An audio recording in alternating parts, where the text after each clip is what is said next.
ஷார்ட்கட்ல weight loss பண்றதுக்கு 19th செஞ்சுரியில introduce பண்ணப்பட்டது தான் டேப் வார்ம் பில்ஸ்.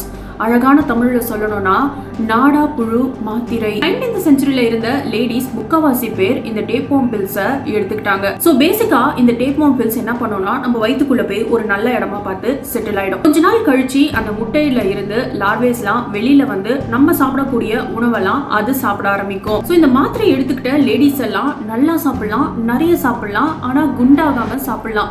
இந்த மாத்திரை அவங்களுக்கு ஒரு வரப்பிரசாதம் மாதிரி இருந்திருக்கு. ஆனா இந்த சந்தோஷம் அவங்களுக்கு ரொம்ப நாளைக்கு நீடிக்கல. அப்பதான் அவங்களுடைய ரியல் நைட்மேர் ஆரம்பிச்சது. டேப் வார்ம்ஸ்லாம் எப்பவுமே குட்டியாவே இருக்காது.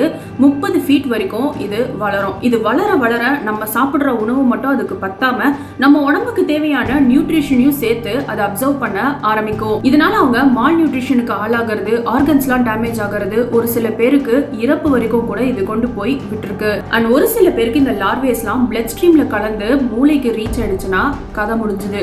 அட்டாக் வர்றது, கான்ஷியஸ்னஸ்ல இல்லாம போகிறது, பிரெயின் ஃபுல்லா டேமேஜ் ஆகுறதுன்ற மாதிரி ரொம்ப ரொம்ப சிவியரான பிரச்சனையெல்லாம் இந்த டேப் வார்ம் பில்ஸ் கிரியேட் பண்ணியிருக்கு.